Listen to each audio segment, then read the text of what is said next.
Hey y'all, I'm Sherry Fox, and later my girl Terry P is going to be joining us. Welcome to the Conversation Series.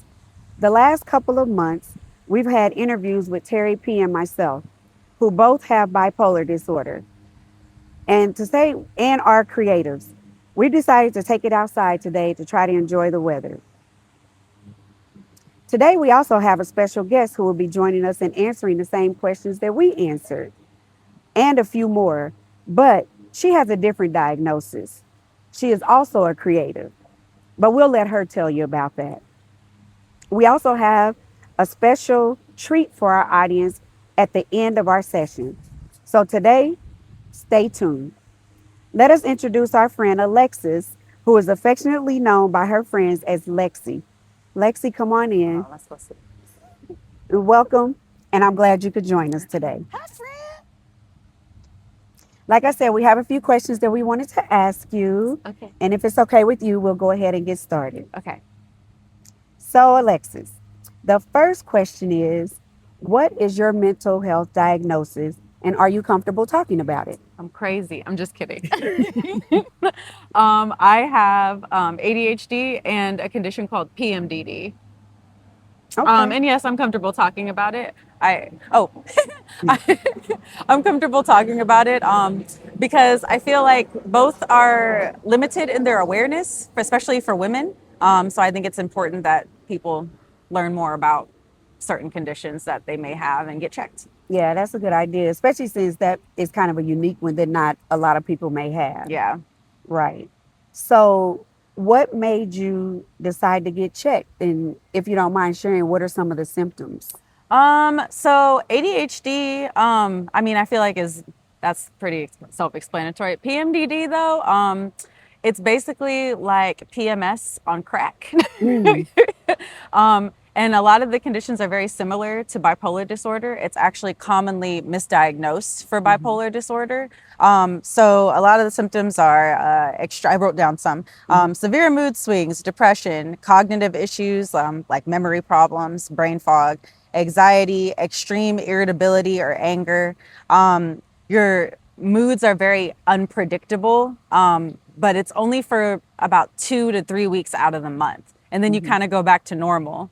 And I will say, like, the cognitive dissonance part of it makes you think like you're crazy. mhm. So that's actually what made me get checked. I had several friends who would be like, "Hey, like you cussed me out," like Uh-oh.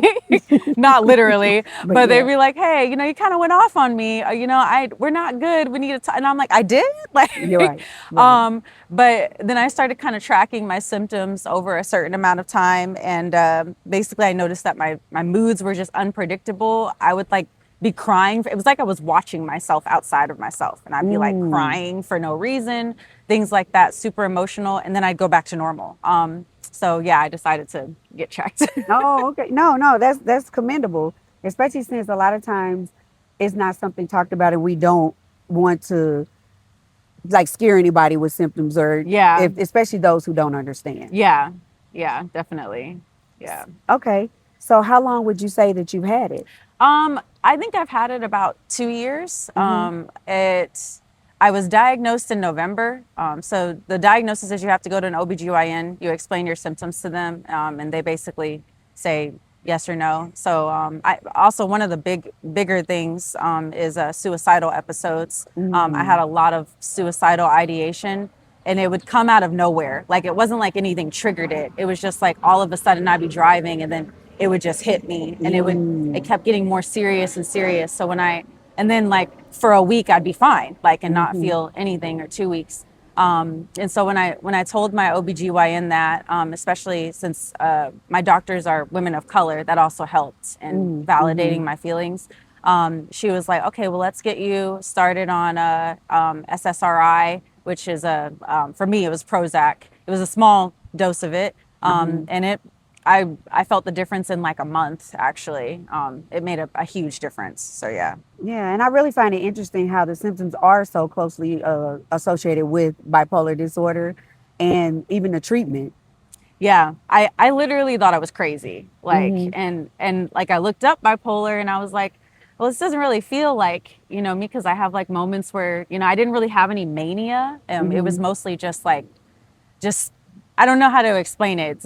Just all of a sudden a flip of the switch, like for no reason. It was just Mm-hmm. bad. So more of the lows, like the depression side of The it. depression was really bad, and I think I already had chronic depression often, so I was very Mm-hmm. surprised at how when I got on Prozac, I automatically, my mood shifted every day, not Mm-hmm. just from the PMDD, but also from like every day. I just felt a lot more stable and normal, if that is existent. But Right, yeah, right. Okay. No, yeah. thanks for explaining that. So, would you say that um, is there a family history of mental health or dysfunction? Oh yeah. um, however, I don't, like, I think families aren't really open to discussing their mental health problems, especially like, I mean, I hate to say, especially like the Gen X kind of, Mm-hmm. era. So I don't think it's ever a conversation that like will ever come up. Um, my mother has described like certain episodes from my grandmother who died of breast cancer, and I'm pretty Mm-hmm. sure she probably did have like real bipolar or something Mm-hmm. like that. I'm pretty positive my dad is ADHD, Mm-hmm. just because a lot of our characteristics and personalities are very similar. Especially, he would have like these great innovative ideas, but he never finished what he started. Mm-hmm. so, Mm-hmm.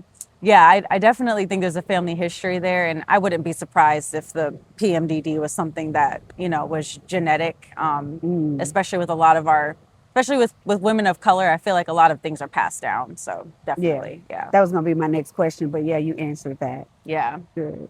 So, with having the PMDD and ADHD, how do you function with your condition? Well, one of the biggest symptoms is insomnia. Mm. And sometimes my medication gives me insomnia. So I have to prioritize rest, because it's like a down here spiral. If I don't get enough rest, then it raises my cortisol levels, which triggers inflammation, which makes everything bad. Mm-hmm. So like I have to say no to a lot of things. And a lot of times that means like kind of being flaky, but not. Like I'm very Mm-hmm. open Mm-hmm. with my friends about like, I don't just cancel. I say why. I just can't make it. Like I just can't come over. I'm not feeling good. I used to feel bad about it, but I know I'm not a flaky person. So I have made peace with like every day, being okay with the fact that every day is different. No day is going to be predictable for me. And it depends on how much sleep I had. If I didn't get Mm-hmm. sleep, then I mean, I can come over, but I'm not going to be the most pleasant person to be around. Right. So I've had to make peace with that. And sometimes, especially during the times where I'm in my luteal phase, is usually when it's really, really bad. Then I Mm-hmm. kind of hunker down. I'm not really around that many people.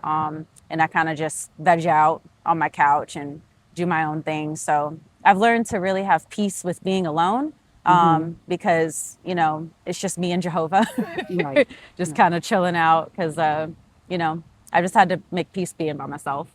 Okay. That's good. And also, this is not one of the questions was there, but you said you take medications to help with that. Are there other things that you do to help as well? I have to work out. Mm-hmm. Mm-hmm. Like it before was like for my physical wellness, but now I've realized like especially if I didn't get enough sleep and those cortisol levels rise and the stress and everything, it has to have an outlet. If it Mm-hmm. doesn't, then I am like it just all builds up after so many days. So I have to be very disciplined about what I eat, Mm-hmm. how I eat, the understanding of how serotonin affects my mental levels has changed the foods I eat. I eat Mm-hmm. a lot of vegetables and Okay. foods that are really high in serotonin, like sweet potato, and like salmon, stuff like that. So I'm very, very diligent about what I put in and process, and how I use my body, Mm-hmm. basically. So yeah. Okay, that's commendable as well, and it's something that we all need that we don't even think about just the exercise because it does help the physical, the mental, Yeah. and all of that, the emotional side of it too as well to be able to, like you said, release that to let those things go. Yeah. Yeah. It's very emotionally regulating. Mhm. So Mhm. yeah. So with that, then how do you help others around you to deal with your condition? I mean, I tell people now, like the biggest thing that was hard was like hearing constructive feedback, Mm-hmm. you know, because I didn't know what was going on, and I just wasn't aware of it. But um, you know, you learn who your friends are when you're going through certain mental Mm-hmm. situations, and I will say like I value the people that were open with me instead of keeping their feelings to themselves, and then like you know letting it affect our relationships. Like the people who told me like, hey, like, are you okay? Mm-hmm. Mm-hmm. Like you're a little unstable. If that hadn't happened, I wouldn't have gotten my diagnosis. So Mm-hmm. I wouldn't have figured it out because for the most part, I think my mood is for the most part, mostly the same. Mm-hmm. But you know, I tell people like, you know, people I meet or if I have like a moment, I'm very open about like how I'm feeling, what I'm going through, how available I am emotionally. Mm-hmm. If I'm not in a my ADHD too, ADHD and PMDD together like Mm-hmm. interact mentally. So I tell people I'm like, hey, I can't listen. Like I'm not even paying attention to you. There's a bird over there. Like you know, like Squirrel moment. yeah, Mm-hmm. I'm very honest because I feel like communication is very important, you know, and I try to be as authentic and real with the people close to me as possible so there's no misunderstandings. So Right. And I understand that too, because I think it's important that we let people know that we don't have the capacity and that we are yeah. overstimulated with certain things, that sometimes we just can't do those things. But when we can, we can, Yeah. you know? Yeah, I agree. And I think it's important to have people in your support system who are Mm-hmm. just as open with their capacity so that like you're on the same page. Because if you have some, I can't do people in my life who are very rigid. I've learned that, Mm-hmm. you know, I mean, and everybody has their thing. I mean, you learn to adapt to people's different personalities, but you know, there are people in my life who I'm like, you know, if they're rigid, then I have to be on and then I have to prepare. Whereas there's other friends I have who are less rigid and you know, we just get together whenever and it's more flexible. So, you know, I found that it's helpful to have people like that in my life who are more open with their own capacity too. Oh, well, that's good. Yeah. Well, I appreciate you and all your answers. That's all that I have right now. So we're going to pass the mic Okay. to Terry P. Terry P, you're up. You want the mic?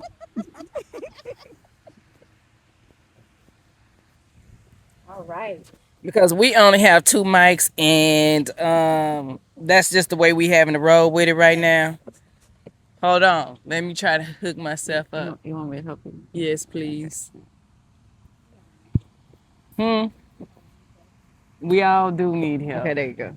Okay, can we see me? Is that good? Yeah. Okay. Great job, Sherry Fox. I enjoyed that first part of the interview. Um, and I have one question that came up while y'all were talking. Mm-hmm. So, if you don't mind, I think this is important too because Sherry and I are in our 50s, so we're midlifers. What's your age? I'm 32. So, she's 32. Do you feel like your age group is more open to discussing mental health issues or no? Yeah, like that and therapy. We're pretty open about it. I think like I think generationally we've kind of dealt with the aftermath from what our parents kind of gave down from suppressing emotions and you know suppression can only go so far, right? Right. Eventually it's going to burst and I think our generation is the one that it just kind of bursts. So Yeah. yeah, I also think we're just a little more open and honest about what we're going through a Yeah. little more.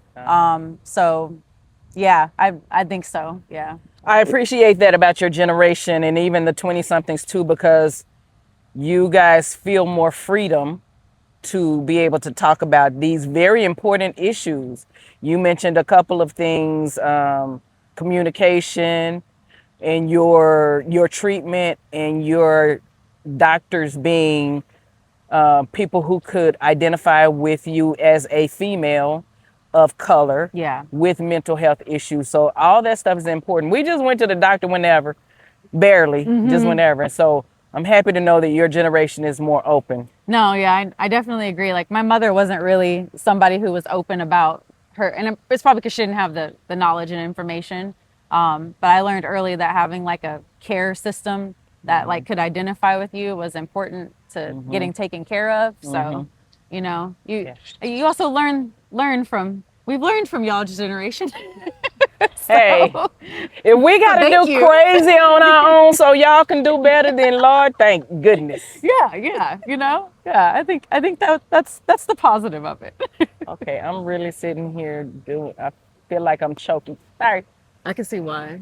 Yeah, it's because the magnet. There we go. Is it okay? Yeah. Here, You know what? Let me you want me to hold turn it? on just a second. We're gonna do this. Put this on you, and I'll just You hold want the microphone like okay? this because that's what people do, and it looks very Underneath professional. it, Oh yeah, other way maybe. like that. There you go. Okay, look at there. Now I'm not choking. So now I actually get to ask the fun questions. So, Lexi is a creative, and here's my question. Do you feel that your condition contributes to your creativity? Yeah, definitely. I mean, I run a business, a side business. It had to be side because, like, as my emotions started getting a little more unstable at the time, I realized that I couldn't consistently kind of keep up with everything I was doing and be on as a social media personality as much. So I definitely took a step back from social media as much. And with ADHD, you have like all these ideas, right? You know, like that you want to implement, and for the most part, I would have the capacity for them, but then like all of a sudden I wouldn't, and then I didn't know why. But now that I know about the PMDD, it's like, you know, like I'm able to prepare. So I try to get everything done in what's called the follicular phase of your cycle. I try to get everything done. That's when I'm like, you know, I can lift like 150 and like, you know, I'm like inspired and everything to sew and everything. But after that, I pretty much die. Like, so yeah. It's all good. It's all good. So, social media, are you back on? Is that something that you're building back up? If so, Yeah. what is your social media presence? I'm back on at my capacity. So social media wise, like on Instagram, I mostly post stories right now because I feel like it's more engaging. I'm a person that I realize I like to engage, especially with my followers because like I'm in a slow fashion sustainability kind of space, and it's very talking point like. It's the opposite of where the world is right now, where everything is fast and temporary. So I like to engage the people I talk to. And then I also do long form blog posts on Substack. So I find that gives me a lot of creative freedom to kind of get the deep things out that I can't get out Instagram wise. So that also feels good. I would love to get back on YouTube, but I'm a slight perfectionist. So I got to get over wanting to edit everything down to the T. And then, you know, I'll probably go back there.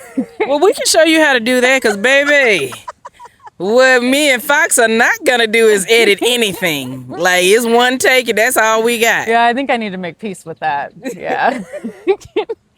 Okay, so that being said, what is your creative superpower? You talked a little bit about it, but go ahead. I really like styling things. I don't know. Again, I think this might be the ADHD part of my brain, but I'm very analytical, and so I have a tendency to see how like certain patterns and colors go together in a certain way. So I really love styling things, putting mix and matching pieces together, and styling people's outfits and everything like that. I don't really do it much for myself on a regular basis. Like I enjoy a t-shirt and jeans and some wide leg pants and dressing the most basic. But I like doing it for other people. And one of the things I would love to do is style other people's existing wardrobes to kind of make them, you know, sometimes people don't know how to style their own clothes the best. Yeah, So that's cool. I would love to like do that. I've more. seen some people do that. And by the way, when she saw me today, she said she was expecting me to bust out breakdancing. I mean, it's the shoes and the. I'm just expecting you to be I like, could, you like know, I could do it, but I ain't got no rhythm, so that's not gonna work. Okay, so going into this interview, then you've answered that part. What made you decide to do this interview, this podcast? I mean, it's literally because you asked me. But I don't know. I really feel like there aren't things that we're aware of. I have three health conditions that should technically be, well, ADHD is technically a disability, but then I can't get a job if you put that you have ADHD. So I don't tell people about that one. But but I mean, I feel like they're not brought into awareness, and I feel like a lot of times as women we're seen as like uh, unstable or emotional or out of pocket or like, you know, too much, when really like we're doing our best to like live, and it's a lot of work. And I don't think people realize how much work it is because they're thinking like they've normalized not being okay. Yeah. And so I went through that, and you know, I wanted to share that it's not okay to pretend you're okay and you're not. So yeah. Yeah, I'm done. We done with that. I'm not okay. No, how Yeah. are you doing? Not okay. Yeah. But I'll be okay in a minute. So I appreciate Yeah. the transparency, man. It's okay to not be okay. If you build your support system as you're doing, and as Fox and I are doing, build your support system, and you'll be okay with that help. And Yeah. also, we're spiritual people, so we always have some comfort that comes from our beliefs and our faith, and people who believe the same way we do. Yeah. So I appreciate that. Yeah. I Go- mean, it's important. Like, there's nothing I have a literal mental diagnosis that I take medication for. There's nothing I can do to control it. You know, I think like we think like, well, if I meditate and like, you know, read the Bible, like, you still gonna be crazy. Like, I mean, that's and great. listen, You can balance it, but there's nothing I can do to control the time of month that I am just a little more. I can make it better, but you yeah, know, so I might as well just be open about it. let it ride. Yeah. All right, we're down to the last question.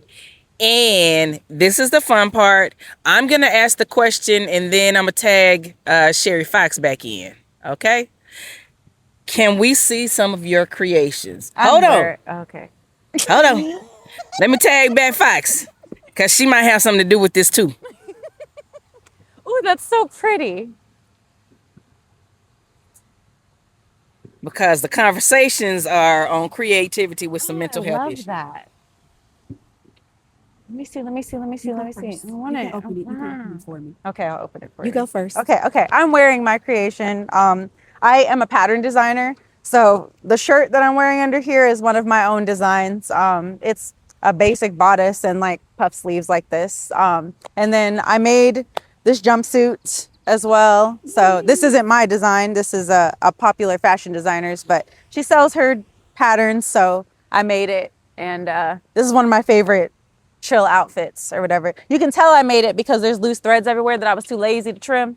So yeah, you ever want proof that I made something, you just look for the laziness in what I do.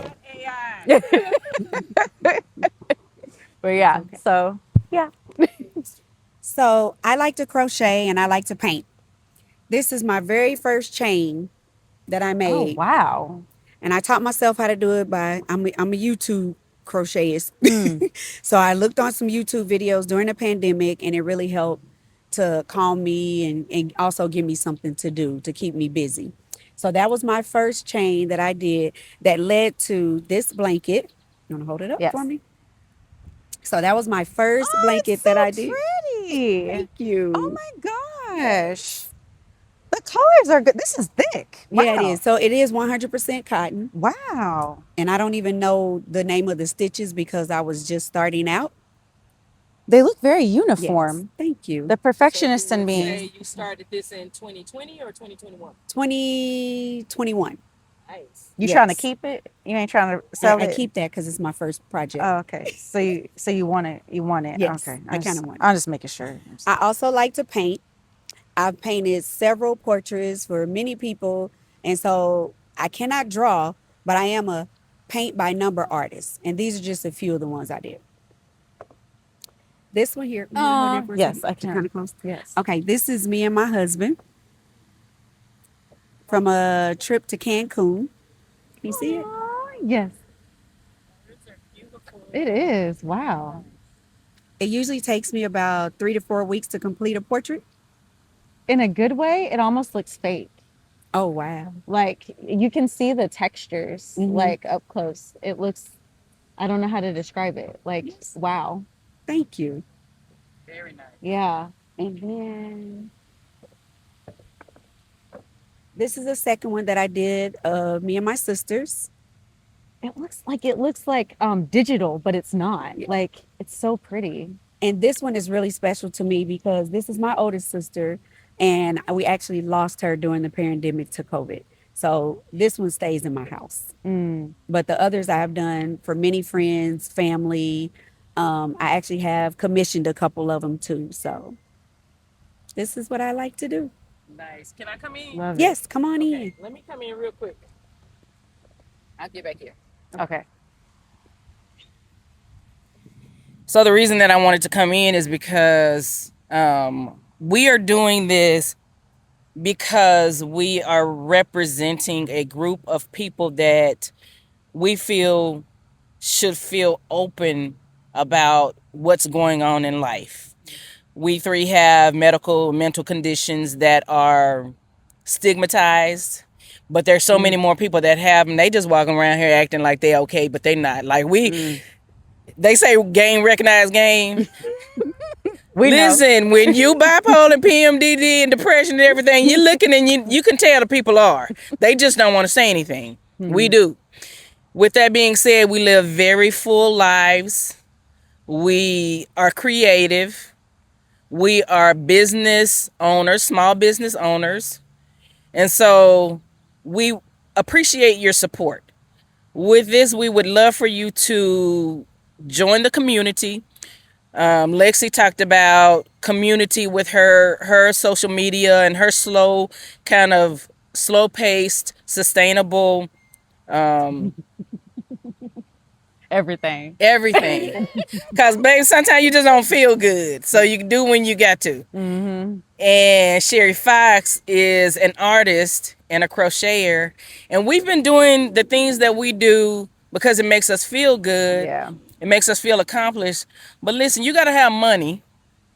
So just so y'all know, we have started businesses with these things that we do, and we appreciate that support too. So we thank you. She is Lexi. What is your social media IG? It's where I have a mic. Oh, sorry, I forgot she got one. It's where we're going. So WEARWERE going on all social media platforms. That's my name. So yeah. Sherry Fox, I don't know. Are you opening up yours yet? Your social Why media? not? Yes, I am. I am just a couple of foxes, and there's an underscore in between each word. So just underscore a underscore Couple couple underscore of underscore foxes. Just like that. So we Like something like appreciate y'all support. We want you to join us. Watch this video, pass it along, tell your friends about us and all that. Is that all we got, y'all? Yeah. Okay. See y'all. Peace out. Peace out. This is so pretty. Suckers! Oh my gosh. So you sure you want it? Like you don't? Like, just I don't even let nobody use it.